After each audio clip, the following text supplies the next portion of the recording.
up? Welcome back to a fresh new video. Let's talk about exactly how I got that clean slow motion shot. Getting incredible 4K 120p slow motion footage out of the Sony A7S III is an incredible tool to have in your toolkit, but there's a few things that we have to get right, both in camera as well as in the edit, to get the smoothest and cleanest slow motion.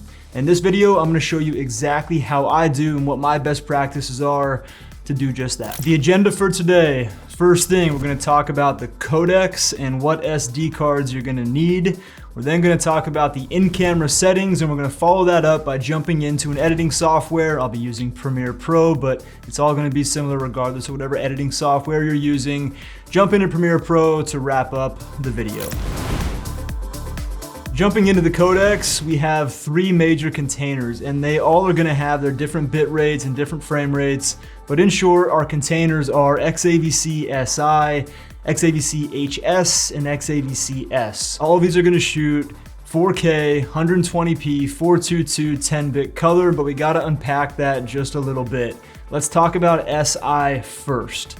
Now, SI is easily the highest quality container that we can be using, but it also is gonna have the largest file size. And these file sizes, especially for the 4K 120p, are massive. The other thing about SI is that you're gonna need a separate and special type of SD or CF Express card, which I'll talk about in just a second, if you wanna use the 120p frame rate with the SI codec. Next, we have HS, and HS is kind of that nice hybrid between really high quality, not maybe quite as high as SI. I'll talk about quality in a second because I think the differences are pretty negligible, but HS is that nice combination of super high quality with a smaller file size.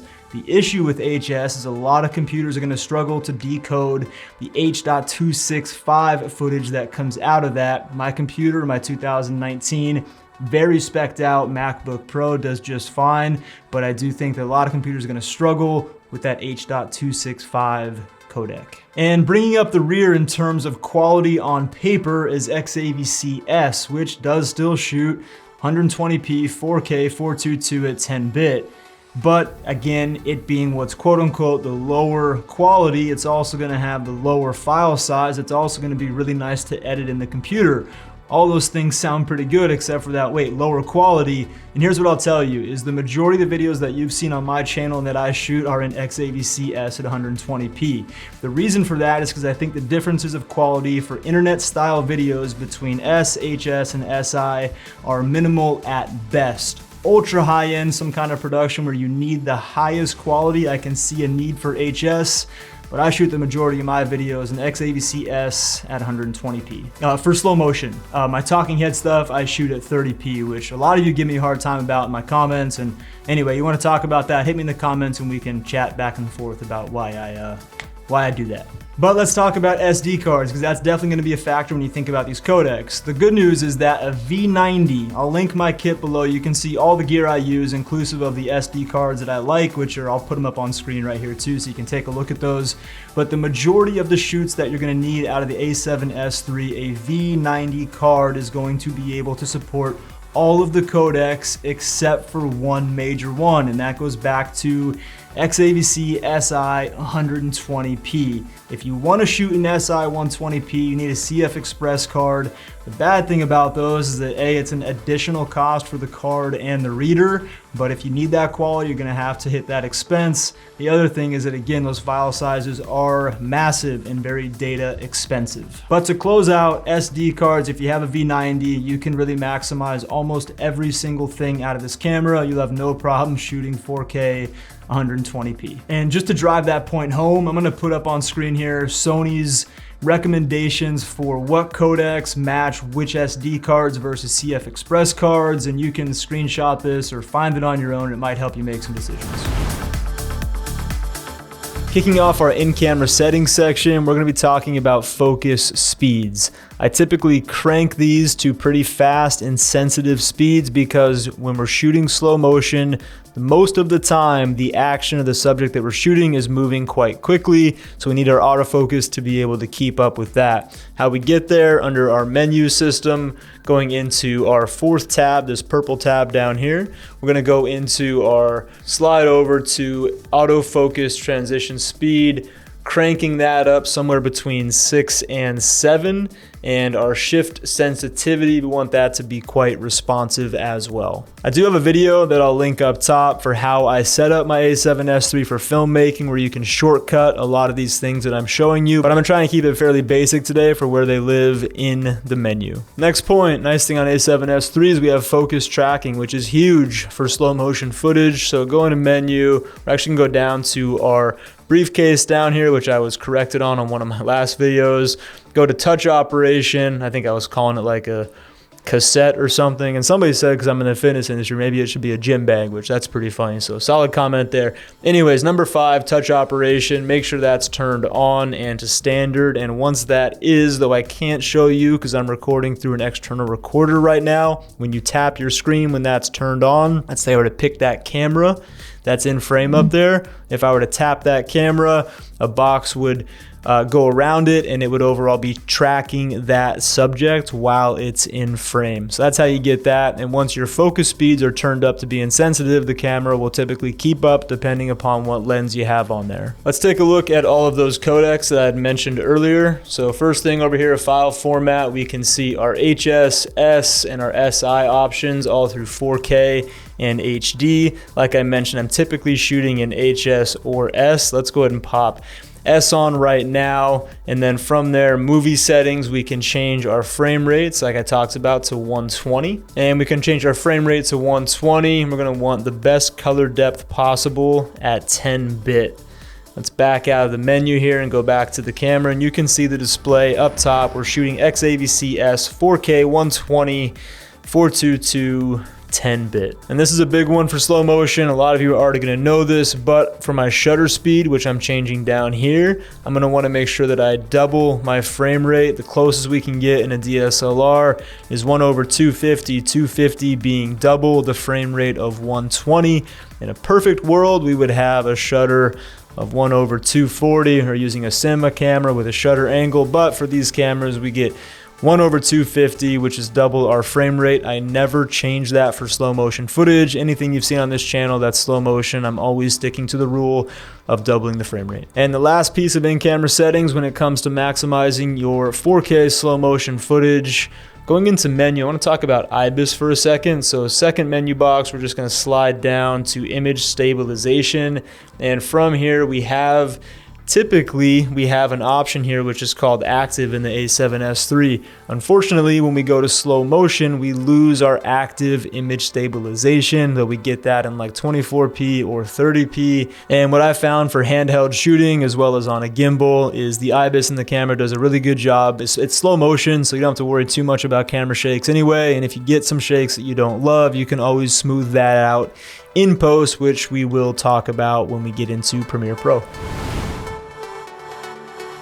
All right, let's dive into Premiere and take a look at some of my best practices for my Premiere Pro. Though any editing software, some of this stuff's a little bit different terminology, but it's still gonna work just fine. My best workflow is to get the most out of that slow motion footage. First things first, I'm gonna right click this clip. I'm gonna go down to modify, interpret footage. I'm gonna take it from 120 frames a second and I'm gonna bring that down to 29.97. Assume this frame rate. And now we're gonna have a clip that matches our timeline and it's gonna be slowed down to the perfect speed. Got my in and out points already set. I'm just gonna bring that clip in and we'll zoom in here so we can see what we're doing. The first thing I would do is I would add a warp stabilizer to a slow motion clip if it needs it. So if it's got some jitters in the shot that don't quite look good, you can just drop down here under your effects panel, search for warp stabilizer, drag that on. Premiere Pro is going to do its thing. It's going to analyze the footage. It might crop in a little bit and you're overall going to get a lot smoother of a clip. Progress bar right here is going to show the percentage of which it's done. So sometimes it takes a while. Once it gets to 100%, we know that we are done. This clip doesn't actually need a warp stabilizer, so I'm going to go ahead and get rid of that. But if I were to have a warp stabilizer on there, the next thing I would do is I would right click and I would need to nest this clip so that I can do some other effects to it, like speed ramping. Once the warp stabilizer is on, you can't actually speed ramp from there. It's going to force you to nest it anyways. We're nested out, and right now, again, I want to have some kind of speed ramp in here. Now this clip is giving a little bit of choppy playback. It looks decent right now, but it's probably going to get a little bit choppy, and there it's starting. So what I would do is I have my keyboard shortcut set to set my work area.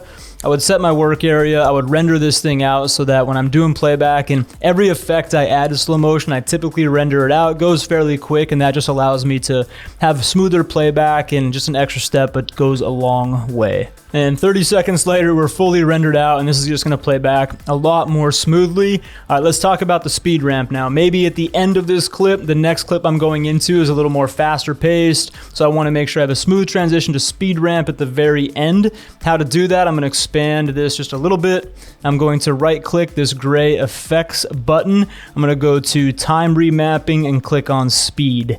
And now we have the ability to click P on my keyboard, so I have my pen selector, find the point where I want the speed ramp to start. Let's just say it's right there.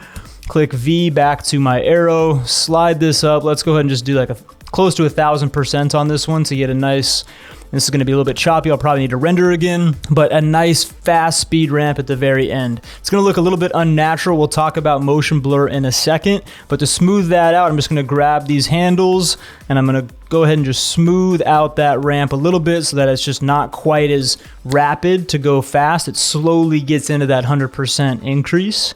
And I'm gonna render that out again. Let's see how this ramp is looking. Slow-mo is looking really clean. Love smooth slow motion, so getting it right in camera as well as getting that interpret footage, and then it goes into the ramp from there. That's a little bit long. If I was gonna be really critical, I'd probably shorten that up a little bit and bring this back slightly.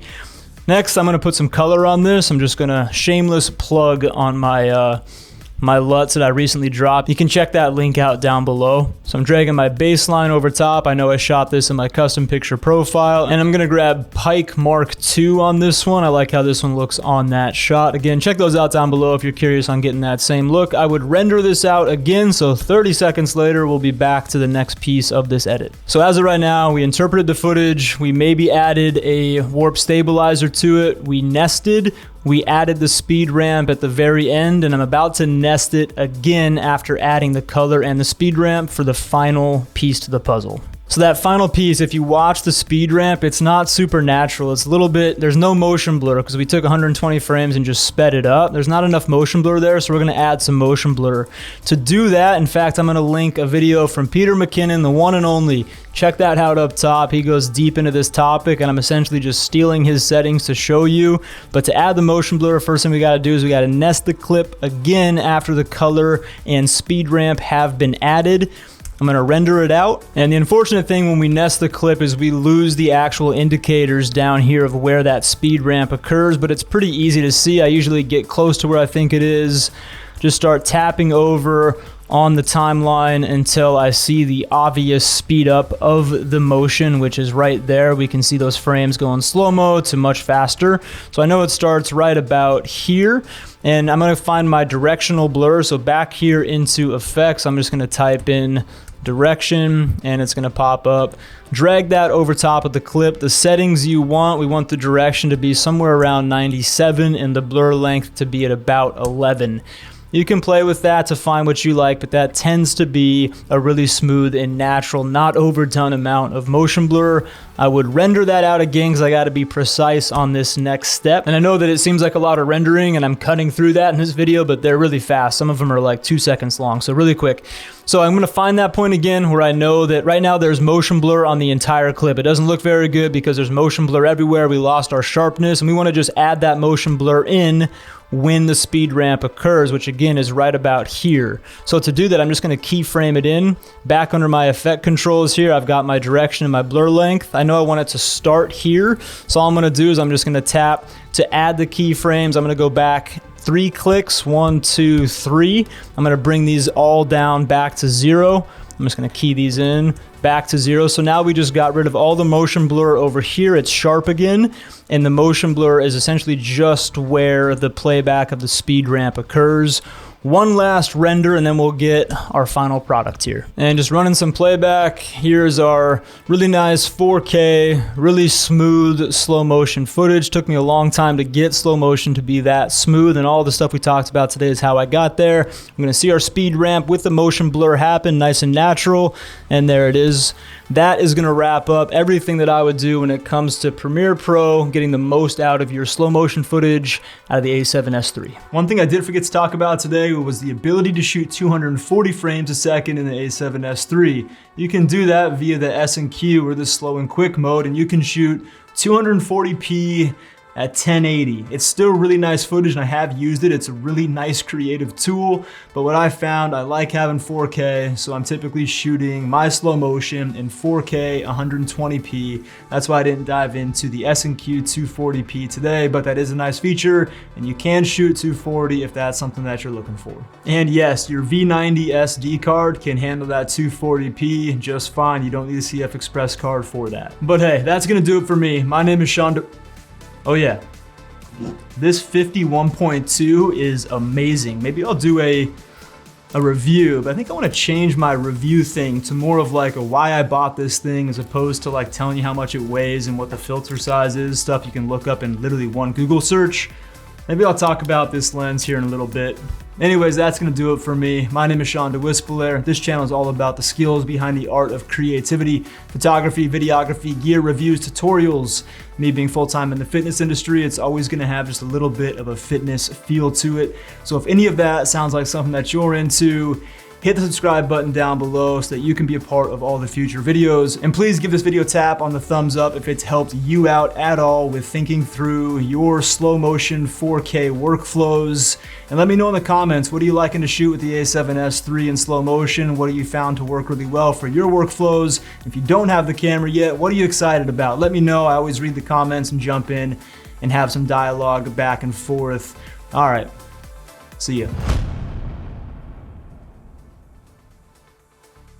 You're still here?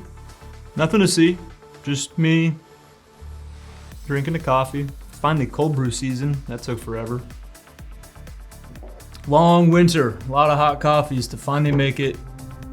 No, you know why you're here. It's because you know that at the end of my videos, sometimes I do giveaways. And today's no different. Today's a big one. My friends over at Rode are hooking one of you up with a phenomenal microphone. I'm jealous, this thing is fantastic. I've had one in the past. This one's gonna be all yours though. Brand new, the Rode ProCaster.